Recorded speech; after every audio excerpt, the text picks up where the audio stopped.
오늘 우리에게 주시는 하나님의 말씀은 갈라디아서 5장 22절, 23절 말씀입니다. 갈라디아서 5장 22절, 23절의 말씀 단 두 절밖에 안 되고 계속해서 우리가 함께 읽어오고 있는 말씀이니까 같이 한 목소리로 읽어보도록 하겠습니다. 시작. 오직 성령의 열매는 사랑과 희락과 화평과 오래 참음과 자비와 양선과 온유와 절제니 이 같은 것을 금지할 법이 없느니라. 아멘. 할렐루야. 주님께서 주시는 희락이 지금 이 시간 저와 여러분과 온라인으로라도 함께 하시는 여러분 모두에게 충만하고도 넘치시기를 간절히 바라겠습니다. 제가 사실 성령의 9가지 열매가 정해지면서 고민이 되었던 것이 하나가 있었습니다. 원래 제가 화평을 맡게 되었던 차례였는데 다행히 희락으로 앞당겨졌는데, 제가 이제 우리 교구들 이제 원래회를 하잖아요. 그때마다 제 담당 교구인 화평 교구와 자비 교구는 제가 이미 화평에 대해서 자비에 대해서 길지는 않지만 짧게 전한 바가 있기에 내가 화평과 자비만큼은 피해야 될 텐데 라는 생각이 있었는데, 다행히 다시 공부하게 되는 은혜와 희락이라는 시간을 다시 한 번 더 우리가 나눠보는 시간을 갖게 되었습니다. 여러분, 혹시 여러분 중에 이교구, 희락교구 혹시 이 자리에 있으신가요? 눈여겨보겠습니다. 감사합니다. 자, 여러분, 오늘은 성령의 9가지 열매 중 희락에 대해서 우리 알아볼 겁니다. 여러분, 희락이 뭔가요? 한자어만 우리가 상상해봐도 여러분들이 상상할 수 있는 그 희락이라는 단어 맞습니다. 기쁠 희에 즐길 락. 말 그대로 기쁘고 즐거움을 의미하는 단어가 이 희락인데, 여러분, 우리가 희락이라는 단어를 자주 사용하나요? 희락이라는 단어는 우리의 입에서 자주 사용되는 단어가 아닙니다. 대부분 명사로 희락 이렇게 알고 있어요. 동사를 사용하면서까지 우리 지금 너무 희락하다, 나 너무 희락해 라고는 얘기하지 않잖아요. 그만큼 의미는 무엇인지 잘 알 것 같지만 잘 사용하지 않는 단어가 이 희락이라는 단어예요.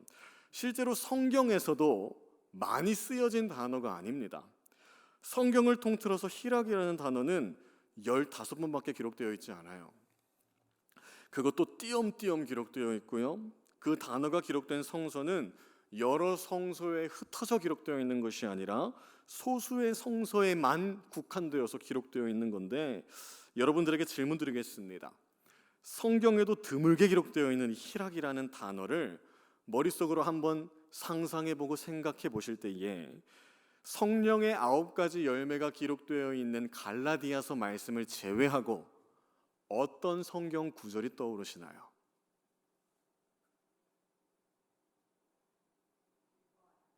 기뻐하라. 네, 감사합니다. 자, 제가 말한 거는 희락이라는 단어가 들어간 문장이에요. 자, 여러분, 저는 성경 구절 중에 영영한 희락이라는 단어가 가장 먼저 떠올랐습니다. 이사야 35장 10절에 기록된 단어인데, 여러분, 희락이라는 하나의 단어보다는 영영한이라는 단어가 이 희락이라는 단어를 꾸며주니까 어떤 느낌이 드시나요? 뭔가 단순한 기쁨과 즐거움을 넘어서 오직 뭔가 하나님으로부터만 나올 수 있는 기쁨과 즐거움과 이 충만한 느낌이 들지 않으시나요?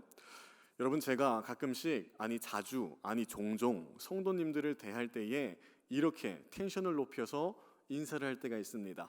할렐루야! 라고 큰 소리로 높여서 인사할 때가 있어요. 자, 그런데 거기에 원래 제 모습이 아닙니다. 원래 저 같았으면 이렇게 톤을 높여서 얘기하지 않았어요. 톤을 높여서 할렐루야라고 인사할 제가 아닙니다. 그리고 인사도 안 하고 제가 성도님들을 이렇게 마주할 때가 있어요. 자, 여러분, 제가 원래 이런 사람이 아니에요.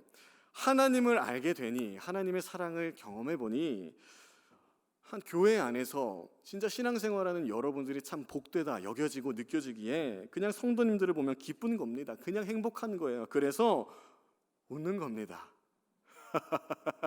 이렇게. 자, 여러분 오늘 희락에 대해서 계속 알아볼 텐데 결론을 먼저 말씀드리면 이 영영한 희락을 우리가 하나님 안에서 참되게 찾고 발견하고 깨달으며 누리며 살아가야 한다는 거예요. 그럼 대체 영영한 희락이 무엇인지, 어떻게 사는 것이 영영한 희락을 누리며 사는 것이지에 대한 질문을 남겨놓은 채 성경에 사용된 희락이라는 단어가 어떠한 상황 가운데에 쓰여졌는지를 알아봐야 합니다. 여러분 제가 앞서 말씀드렸어요. 희락이라는 단어가 성경을 통틀어서 총 몇 번 기록되어 있다고 말씀드렸죠? 자, 그 15번의 기록이 소수의 성서에 띄엄띄엄 기록되어 있다 말씀드렸는데 제가 알려드릴게요. 자, 우리가 가장 잘 알고 있는 모세오경에는 희락이라는 단어가 몇 번 기록되어 있을까요? 민수기에 단 한 번 기록되어 있습니다. 우리가 시가서라고 알고 있는 욥시 잠전아에는 다 솔로몬의 글에서만 기록되어 있습니다. 잠언에 2번, 전도서에 3번, 예언서 중 이사야서에서만 4번, 호세아서에 1번, 스가랴서에 1번, 역사서에는 그 어디에도 희락이라는 단어는 등장하지 않아요. 신약 성경은 어떨까요? 우리가 함께 읽은 성령의 9가지 열매, 즉 갈라디아서를 제외하고 로마서에 딱 한 번 기록되어 있습니다. 복음서에도 희락이라는 단어는 기록되어 있지 않아요. 그럼 또 질문 드리겠습니다. 여러분 한번 생각해 보시길 바랍니다. 15번에 걸쳐 기록된 희락이라는 단어가 긍정적인 상황에서 기록된 부분이 많을까요? 부정적인 상황에서 기록된 부분이 많을까요? 2차례 기록된 신약 성경은 다 긍정적인 상황 가운데 기록되어 있고요. 13차례 기록된 구약 성경에는 9개의 본문이 모두 부정적인 상황 가운데 기록되어 있으며 2차례의 기록에 기록되어 있는 잠언서에는 1개의 본문이 그냥 일반적인 교훈자의 언어로 기록되어 있습니다. 다시 말씀드리면 구약 성경에는 희락이라는 단어가 긍정적인 모습 가운데 기록되어 있는 부분이 3가지 본문밖에 없다는 거예요. 그런데 또 중요한 사실이 있다면 이 3가지의 본문이 어떠한 성서에 기록되어 있느냐라는 겁니다. 3가지의 본문은 민수기, 이사야, 스가랴입니다. 이게 왜 중요할까요? 이미 눈치를 채신 분들은 아실 거예요. 이사야와 스가랴는 예언서죠. 무엇을 예언할 때 희락이란 단어를 사용했을까요? 백성들이 희락을 누리지 못하며 살고 있으니까 희락이 회복될 것이다 라는 예언조의 언어가 이 이사야와 스가랴입니다. 그렇다면 결국 구약 성경의 부정적인 모습도 아니고 교훈적인 모습도 아니고 다시 원상태로 희락이 회복될 것이라는 말씀도 아닌 뭔가 긍정적으로 보여지는 본문이 뭔가 찾으라 한다면 유일하게 하나의 본문만 남아요. 민수기 10장 10절 말씀. 제가 지금 계속 말씀드리는 단어는 희락이라는 단어에 초점이 맞춰져 있는 겁니다. 희락을 포함하고 있는 기쁨, 즐거움을 배제한 거예요. 자, 여러분 민수기 10장 10절의 말씀이 모든 것을 말해주고 있는데 이 본문이 우리의 마음속에 희락에 대한 정의로 올바르게 세워진다면 부정적인 모습이든지 교훈조의 모습이든지 회복에 대한 모습 속에서 내가 이러한 희락을 회복해야 하는구나 라는 것을 인지할 수 있게 됩니다. 여러분 이 희락의 모습이 날마다 차고도 넘치는 은혜가 우리 모두에게 부어지기를 간절히 소망하겠습니다. 자, 그럼 민수기 10장 10절 말씀을 함께 읽어보도록 할까요? 앞에 나와 있습니다. 시작. 또 너희의 희락의 날과 너희가 정한 절기와 초하루에는 번제물을 드리고 화목제물을 드리며 나팔을 불라 그로 말미암아 너희의 하나님이 너희를 기억하시리라. 나는 너희의 하나님.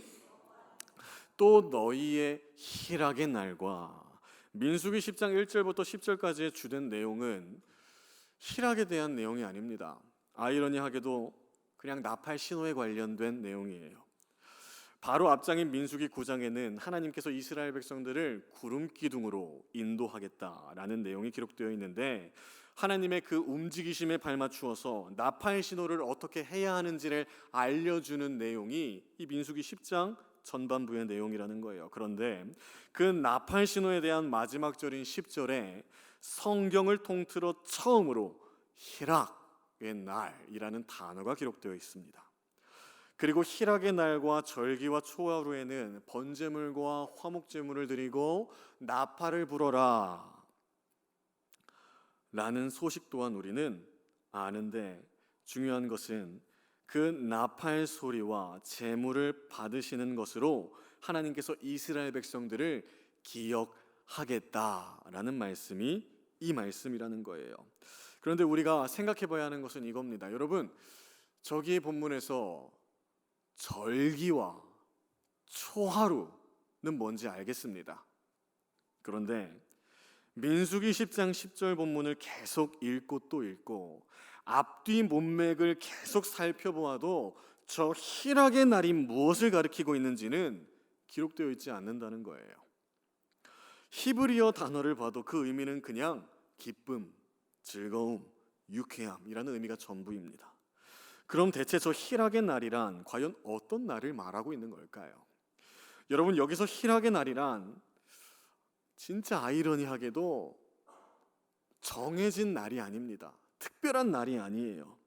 그 당시 이스라엘 백성들에게서 있어서 정해진 봉헌식, 성전 봉헌식을 거행하는 날이나 이방 나라와의 전투에서 승리한 날이거나 그 어느 때이든 간에 그들에게 있어서 단어의 의미 그냥 그 그대로 기쁘고 즐겁고 유쾌함이 그들에게 발생했을 나날들을 이 희락의 날이라고 한다는 겁니다. 그런데 여러분, 뭔가 의아하지 않으신가요?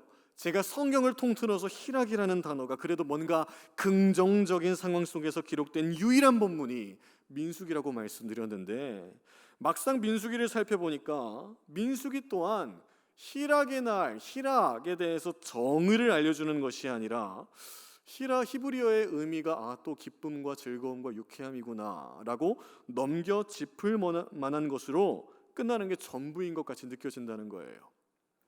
그럼 대체 우리는 희락이라는 단어를 우리의 신앙에 있어서 어떻게 이해해야 하는 것이며 어떻게 정의하며 살아가야 하는 걸까요? 여러분, 우리가 민수기를 통해 희락에 대해 반드시 정의하고 짚고 넘어가야 하는 것은 이겁니다. 우리가 살아가는 인생의 여정 속에서 수도 없이 발생되고 있으며 체험되고 있는 기쁘고 행복하고 유쾌한 나날들 가운데에 하나님께서 우리에게 바라시는 것이 하나 있다는 거예요. 하나님께서 여러분 우리에게 무엇을 바라시나요? 구약의 언어로 표현하면 번제물과 화목제물을 드리며 나팔을 부는 것을 원하신답니다. 무슨 말일까요? 우리가 기쁠 때나 즐거울 때나 행복할 때 반드시 해야 할 행동은 이 기쁨과 즐거움과 행복이 하나님께로부터 왔음을 고백하고 찬양하는 삶을 살아가야 한다, 이거예요. 또 본문에서 중요한 것은 10절 하반절에 이렇게 기록되어 있다는 겁니다. 그로 말미암아 너희의 하나님이 너희를 기억하시리라. 우리에게 있는 희락적인 요소들이 하나님께로부터 왔음을 고백하며 인정하고 찬양할 때, 바로 그때 하나님께서는 우리를 기억하시겠다는 거예요. 다른 말로 표현하면 뭘까요?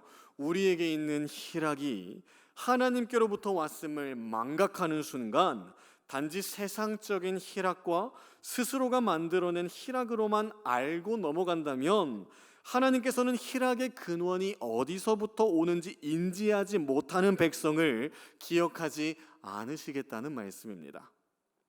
그만큼 희락이 하나님께로부터 왔음을 고백하며 찬양하는 것은 실로 중요하다는 거예요. 여러분, 희락에 대한 정의는 단순히 기쁘고 즐겁고 행복한 상태가 아닙니다.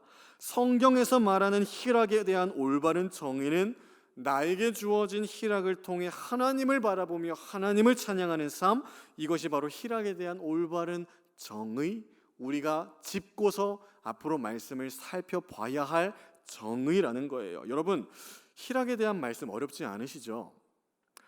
희락이 하나님께로부터 온 것임을 그냥 인지하는 것 어렵지 않잖아요. 당연히 나에게 주어진 기쁨과 행복과 즐거움을 통해 하나님을 생각하고 바라보고 찬양하는 것 어렵지 않게 지킬 수 있는 것 같잖아요. 그런데 참 아이러니하게도 하나님께서 모세를 통해 딱 한 번 언급하신 이 희락에 대한 말씀을 이스라엘 백성들이 살아내지를 못합니다. 제가 앞서도 말씀드렸습니다. 희락에 대한 이야기가 대부분 부정적인 상황에서 쓰여졌다고 말이에요. 민수기 다음에 희락이라는 단어가 등장하는 두 번째 본문은 솔로몬의 교훈이라고 불려지는 잠언입니다. 우리 잠언 7장 18절 함께 읽어볼까요? 함께 읽겠습니다. 시작. 오늘 우리가 아침까지 흡족하게 서로 사랑하며 사랑함으로.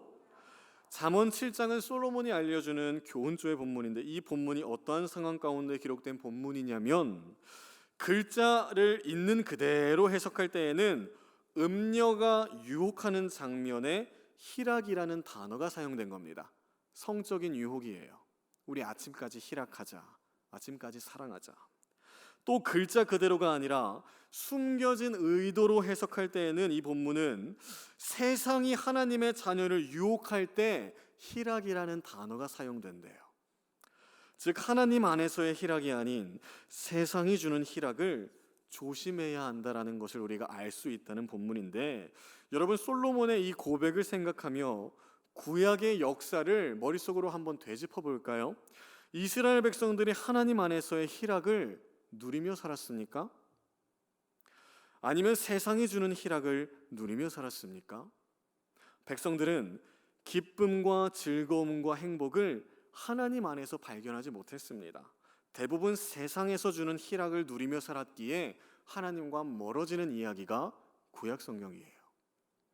그럼 잠언 12장 20절은 어떨까요? 우리 잠언 12장 20절 같이 읽겠습니다. 시작. 악을 꾀하는 자의 마음에는 속임이 있고 화평을 의논하는 자에게는 희락이 있느니라. 이거 제가 앞서 말씀드린 그냥 일반적인 교훈조의 언어입니다. 사람과의 개인적인 관계이든지 공동체 안에서든지 화평의 언어를 이야기하지 않고 그냥 계속 악한 이야기를 오고 가면 참된 희락이 있을 수가 없겠죠. 이 본문은 오늘날에도 공감될 만한 교훈의 말씀이니 우리 스스로에게 한번 질문해 봅시다. 여러분, 우리는 어느 곳에서든지 화평을 이야기하며 희락을 누리며 살고 있습니까? 아니면 악을 이야기하며 희락을 누리지 못하며 살고 있습니까? 이번엔 전도서를 살펴볼 텐데요. 전도서는 조금 특이합니다. 우리가 전도서를 솔로몬의 글이라고 또한 알고 있는데, 이 솔로몬이 그의 글에 희락이라는 단어를 제각기 다른 용법으로 3장에 걸쳐 고백하고 있어요. 그런데 중요한 사실은 그 제각기 다른 의미로 해석한 그의 희락이라는 단어가 결국 하나의 결론에 이르게 된다는 건데, 그 결론이 무엇인지 함께 살펴보겠습니다. 먼저 전도서 8장 15절을 읽어볼까요? 함께 읽겠습니다. 시작. 이에 내가 희락을 찬양하노니 이는 사람이 먹고 마시고 즐거워하는 것보다 더 나은 것이 해 아래에는 없음이라. 하나님이 사람을 해 아래에서 살게 하신 날 동안 수고하는 일 중에 그러한 일이 그와 함께 있을 것이니라. 여러분, 솔로몬은 희락을 찬양하며 살았답니다. 그런데 그가 찬양하며 산 희락이 어떤 희락인가요? 사람이 먹고 마시고 즐거워하는 데서 오는 즐거움, 그냥 인간적인 희락이에요. 그것을 어떻게 알 수 있냐면 전도서 8장의 전반적인 내용을 보시면 알 수 있습니다. 여러분, 전도서 8장은 우리가 이미 익히 알고 있는 내용이 여러 가지로 기록되어 있어요. 악한 일을 행하는 자에게 징벌이 속히 실행되지 아니하니 이 악인이 계속 악을 행하는 데에 담대하도다. 죄인은 100번이나 악을 행하고도 지금 장수하고 있다. 악인들로 인해 벌을 받는 의인들이 있고 의인으로 인해 상을 받는 악인들이 있다. 여러분, 이러한 이해되지 않는 세상 속에서 그러한 것을 생각하면 도대체 이해가 할 수 없으니 머리가 아프니 솔로몬이 그냥 먹고 마시고 즐거움에서 오는 희락을 추구하며 살았다는 거예요. 또 전도서 10장 19절 말씀에도 그가 어떠한 희락을 살았는지 표현되어 있습니다. 함께 읽겠습니다. 시작. 잔치는 희락을 위하여 베푸는 것이요 포도주는 생명을 기쁘게 하는 것이나 돈은, 여러분 이 본문만 보면 아무렇지 않아 보입니다. 본문의 모습은 그런데 정말 보기 좋지 않은 잔치자리가 기록되어 있어요. 여러분 그냥 단어만 읽으면 잔치는 희락을 위하여 베푸는 것이에요. 동의하죠? 그러나 우리가 생각하는 그 희락이 아닙니다. 여기서 쓰여진 희락이라는 단어의 히브리어의 뜻은 조금 달라요. 쉐오크라는 단어인데 조롱거리, 이러한 희락입니다. 솔로몬이 베푼 잔치자리는 술을 마시며 돈이 오고 가고 남을 조롱하는 소리로 가득한 잔치자리였다는 거예요. 그가 그러한 희락 가운데 있었다는 건데 다행히도 솔로몬의 깨달음이 그렇게만 끝나지 않습니다. 전도서 2장 2절을 보시면 그가 삶의 마지막 자락에서 깨달은 희락은 결국 이렇게 고백되어진다는 거예요. 함께 읽겠습니다. 시작. 내가 웃음에 관하여 말하여 이르기를 그것은 미친 것이라 하였고 희락에 대하여 이르기를 이것이 무슨 소용이 있는가. 솔로몬은 인생을 살면서 세상으로부터 오는 희락을 참 많이 보았고 경험했고 누렸습니다. 그런데 지금 그가 그 기쁨과 즐거웠던 기억을 회상하며 삶의 끝자락에서 이렇게 이야기한다는 거예요. 나에게 있었던 희락이 나에게 무슨 소용이 있었는가. 참 많고 많은 것을 경험한 솔로몬의 고백, 세상의 희락이 대체 무슨 소용이 있었는가. 그의 고백에서 우리는 우리의 삶을 되돌아볼 수 있습니다. 여러분 우리는 어떤 희락을 누리며 살아가고 있나요? 솔로몬처럼 삶의 끝자락에서야 세상이 주는 희락이 헛된 것이었음을 고백하지는 말아야 되지 않을까요? 우리는 삶의 끝자락이 아니라 지금부터라도 하나님으로부터 오는 참된 희락이 무엇인지를 분별하며 누리며 깨달으며 살아가야 하지 않을까요? 이번에는 선지자들의 고백을 한번 살펴볼까요? 이사야 32장 13절 말씀 같이 읽겠습니다. 시작. 내 백성의 땅에 가시와 찔레가 나며 희락의 성읍 기뻐하는 모든 집의 날이니. 여러분 이 본문은 심판에 대한 말씀인데 이사야 32장의 내용을 요약하면 이렇습니다. 죄에 대한 심판을 생각하지 않으며 안일하게 지내는 자들과 죄에 대해 아무런 염려 없이 살아가는 자들의 성읍에 심판이 있을 것이란 내용인데 우리가 다시 한 번 더 생각해 볼까요? 죄에 대해 심판을 생각하지 않으며 안일하게 지내는 자들과 죄에 대해 아무런 염려 없이 살아가는 자들이 거주하는 성읍이 본문은 어떤 성읍이라고 표현되고 있나요? 희락의 성읍. 이사야 선지자를 통한 이 본문은 지금을 사는 우리의 가슴 또한 미어지게 하는 본문입니다. 여러분 이스라엘 백성들의 삶이 어떠했다고요? 심판에 대해 안일하게 생각하고 죄에 대한 염려 없이 그저 자기들이 세상에서 느끼는 그 희락의 감정만을 누리며 살고 있다는 겁니다. 죄와 심판이라는 단어가 그들에게 크게 와닿지 않는 시대, 그저 내가 살아가는 터전에 나만 기쁘고 나만 행복하면 되는 시대, 하나님께서는 그러한 자들에게 이사야의 입술을 빌려 이렇게 말씀하십니다. 참된 희락의 터전이 아니라 세상이 주는 희락의 성읍이 그렇게 유지된다면 그곳에는 가시와 찔레가 나도록 할 것이라고 말이에요. 호세아 2장 11절을 한번 다 같이 읽어볼까요? 읽겠습니다. 시작. 내가 그의 모든 희락과 절기와 월삭과 안식일과 모든 명절을. 여러분 이 본문은 음란을 행하는 백성들에게 내려진 심판의 말씀입니다.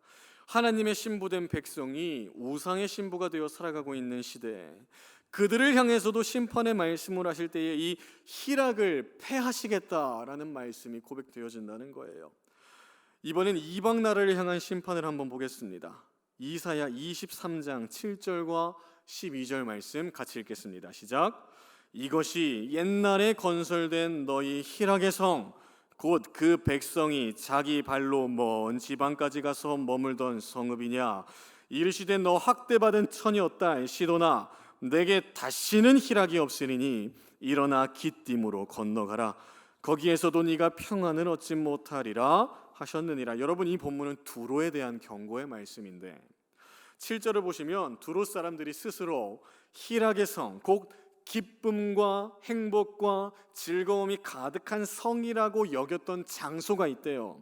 하지만 보다시피 12절에는 두로 사람들이 생각하는 그 희락의 성 또한 하나님께서 패하실 것이다 라고 말씀하시는 본문인데, 여러분, 두로 사람들이 생각했던 최고의 희락은 뭐였을까요?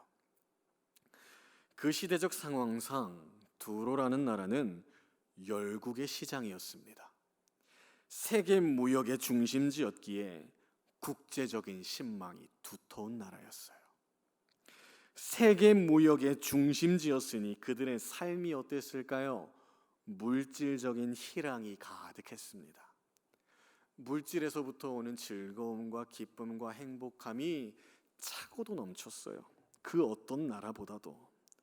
하지만 하나님께서는 그러한 그들의 희락 또한 바벨론에 의해 사라지게 될 것임을 알려주고 계시는 본문이 이 본문입니다.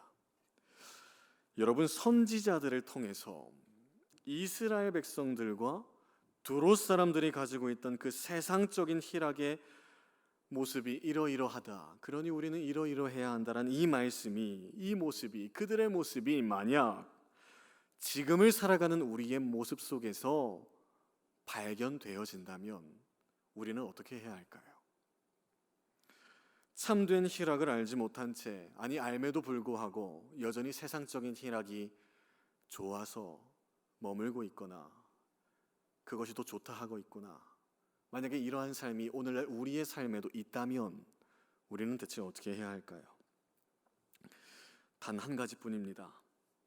울면서 가슴을 치고 애통해하면서 회개하는 것 밖에는 없어요. 스가랴 8장 19절 말씀 함께 읽겠습니다. 시작. 만군의 여호와가 이같이 말하노라. 넷째 달에 금식과 다섯째 달에 금식과 일곱째 달에 금식과 열째 달에 금식이 변하여 유다 족속에게 기쁨과 즐거움과 희락의 절기들이 되리니 오직 너희는 진리와 화평을 사랑할지니라. 스가랴 8장의 전반적인 내용은 예루살렘의 회복에 대한 말씀입니다. 18절부터는 금식에 관한 말씀인데 이 본문은 금식해라, 금식해라, 금식해라가 아니에요. 선지자가 백성들에게 고백하는 겁니다. 지금 너희들이 죄를 깨닫고 가슴을 치고 울며 금식하는 그 기나긴 날들이 언젠가는 반드시 변하게 되어서 기쁨과 즐거움과 희락의 절기들로 바뀌게 될 것이다. 여러분, 우리가 누리는 희락이 하나님께로부터 온 것임을 인지하지 못하는 것은 죄송한데 죄입니다. 또한 하나님으로부터 오는 희락이 아닌 세상이 주는 안락한 희락에 머무는 삶, 벗어나지 못하는 삶, 그 삶을 추구하는 삶은 엄연히 죄예요. 우리는 그러한 삶이 죄였구나를 인지해야 하고요, 회개해야 한다는 겁니다. 하나님으로부터 오는 그 희락을, 참된 희락을 내가 발견하지 못했고 내가 지금까지 발견하며 살아가지 못했으니 지금부터라도 내가 그 하나님으로부터 오는 희락을 누리며 발견하며 깨달으며 살아가기를 원한다고 고백해야 한다는 거예요. 하나님께서는 스가랴 선지자를 통해 분명 말씀하셨습니다. 그 회개의 고백에, 그 회개가 터져나오는 그 기나긴 시간 동안 하나님께서는 반드시 응답하실 것인데, 하나님께서는 우리의 그 진심 어린 참회의 눈물을 기쁨과 즐거움과 참된 희락으로 변화시켜 주신다고 말이죠. 여러분, 하나님만이 주실 수 있는 참된 희락은 오직 죄 사함을 받은 자들에게만 주어지는 특별한 선물입니다. 우리 이사야 35장 10절 말씀을 함께 읽어보겠습니다. 시작. 여호와의 속량함을 받은 자들이 돌아오되 노래하며 시온에 이르러 그들의 머리 위에 영영한 희락을 띠고 기쁨과 즐거움을 얻으리니 슬픔과 탄식이 사라지리로다. 여러분, 이 본문은 하나님의 용서하심으로 인해 회개의 길을 걷게 될 자들을 위한 말씀이에요. 회개를 통해 하나님의 용서하심을 받은 자의 머리 위에는 영영한 희락이 있으리로다. 영영한 희락. 차고도 넘치는 기쁨, 강물과도 같이 계속 흐르는 즐거움이 회개한 사람에게 충만하게 역사되어질 것이다 라는 말씀이 이사야의 말씀이에요. 그럼 한번 생각해 봅시다. 이곳에 계신 저와 여러분 모두는 이미 이전에 참된 회개를 한 자들입니다. 그렇기에 예수님께서 말씀하신 것과도 같이 우리는 목욕한 자이기에 우리의 발에 묻은 작디 작은 먼지 같은 죄들을 그냥 계속 쓱쓱하고 씻기만 하면 되는 존재예요. 회개가 무엇인지 아는 자들이 우리이고 회개를 어떻게 해야 하는 자들이 아는 자가 바로 우리라는 건데, 질문 드리겠습니다. 여러분, 하나님의 용서하심을 받으셨으니 세상은 절대로 줄 수 없고 오직 하나님으로부터만 오는 그 영영한 희락을 발견하며 누리며 깨달으며 주님께 찬양으로 화답하며 살아가고 계신지요? 우리 이번엔 제가 드린 말씀을, 질문을 생각해 보며 로마서 14장 17절 말씀 함께 읽겠습니다. 시작.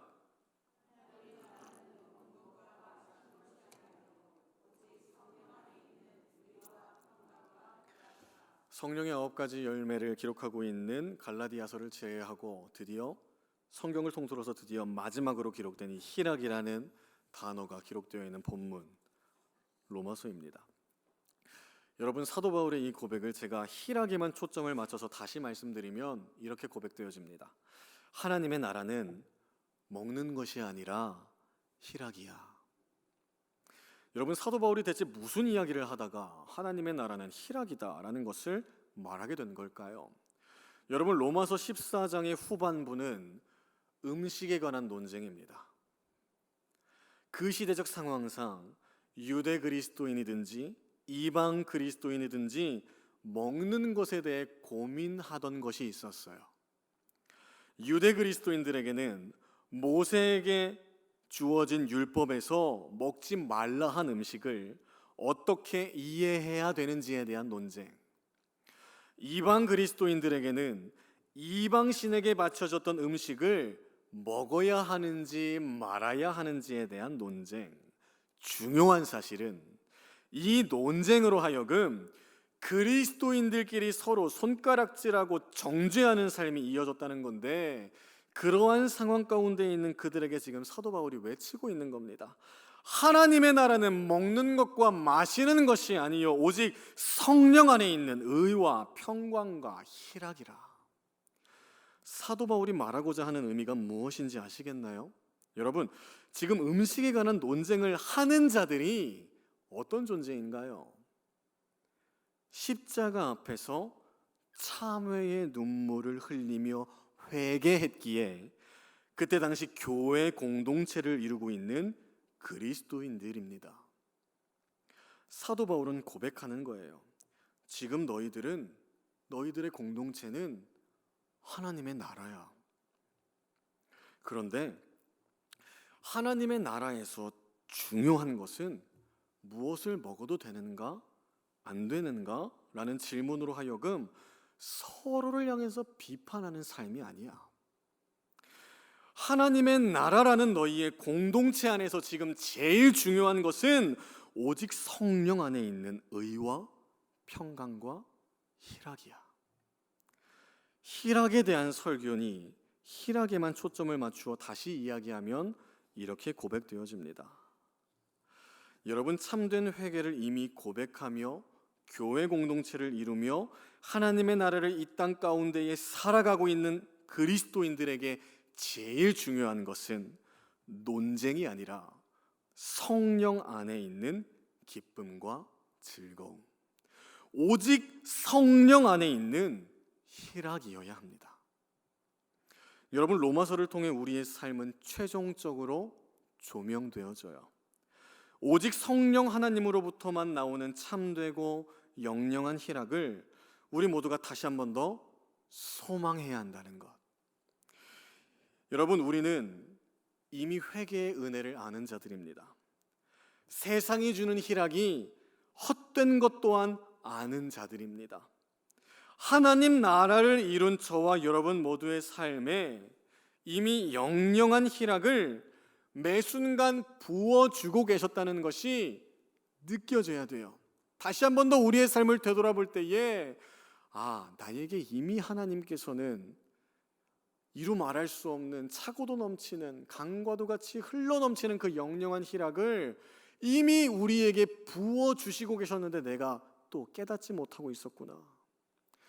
그것을 발견하지 못하는 분들이 계시다면 지금 이 순간부터라도 하나님, 내가 회개의 은혜를 다시 한 번 더 경험하고 세상이 주는 희락이 헛된 것임을 인정하고 그곳에 머무는 삶이 아니라 하나님 나라를 이룬 교회 공동체 구성원들끼리 논쟁하지 않고 오직 성령께서 주시는 그 희락이 우리에게 있기를 소망합니다라고 고백하는 우리 모두가 되기를 간절히 축원하겠습니다. 우리 함께 찬양하기를 원하는데요, 은혜라는 찬양입니다. 여러분, 은혜라는 찬양을 단지 은혜라는 단어에 초점을 맞춰서 고백하지 마시고요, 가사 하나하나가, 문장 하나하나가 이 찬양이 말하고자 하는 그 순간순간 하나가 은혜임은 맞는데 그 순간순간마다 나에게 있었던 은혜 중에 단 하나, 희락의 은혜 또한 나에게 있었다. 희락의 은혜가 나에게 없었던 것이 아니다.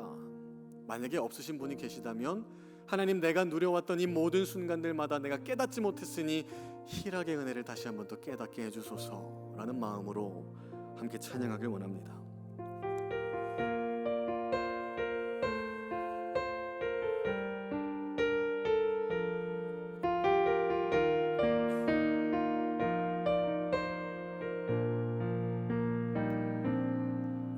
내가 누려왔던 모든 것들이, 내가 지나왔던 모든 시간이, 내가 걸어왔던 모든 순간이 당연한 것 아니라 은혜였어. 아침 해가 뜨고 저녁에 노을, 봄의 꽃향기와 가을의 열매, 변하는 계절의 모든 순간이 당연한 것 아니라 은혜여. 모든 것이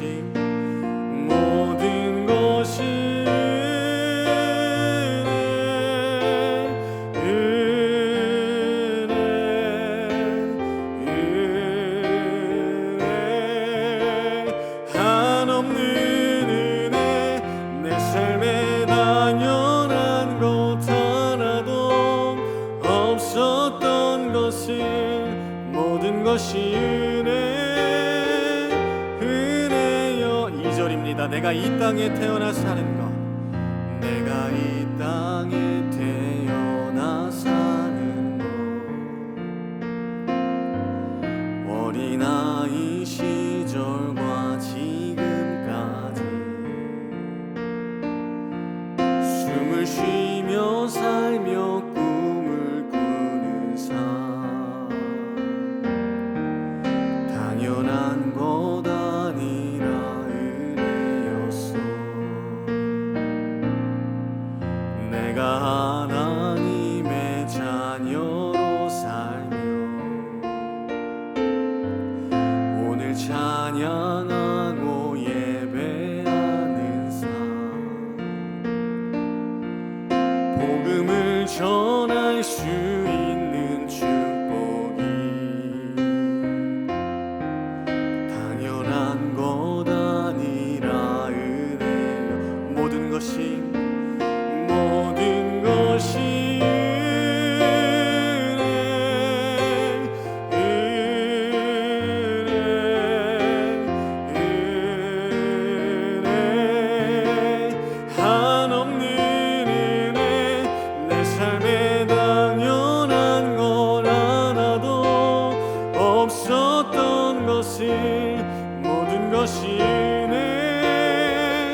것이 모든 것이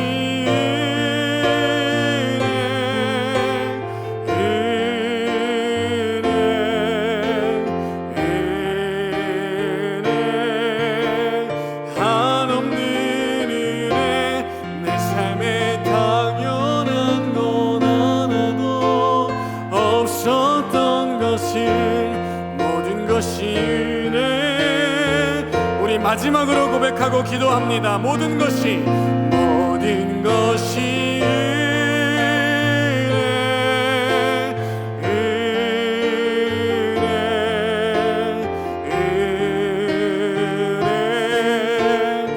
한없는 은혜 내 삶에 당연한 건 하나도 없었던 것을 모든 것이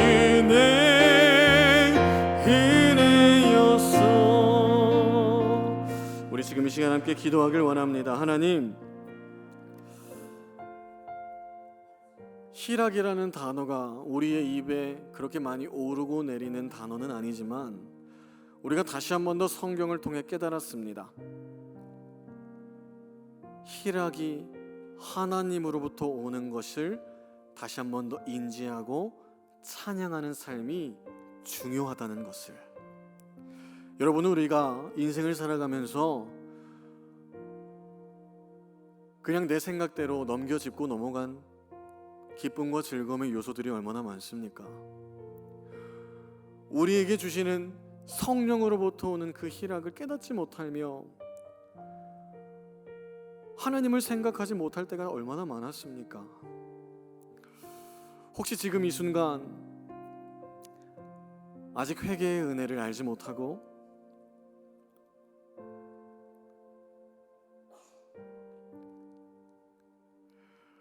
하나님께서 주시는 그 희락을 알매도 불구하고 세상이 주는 희락에 머물러 계신 분이 계십니까?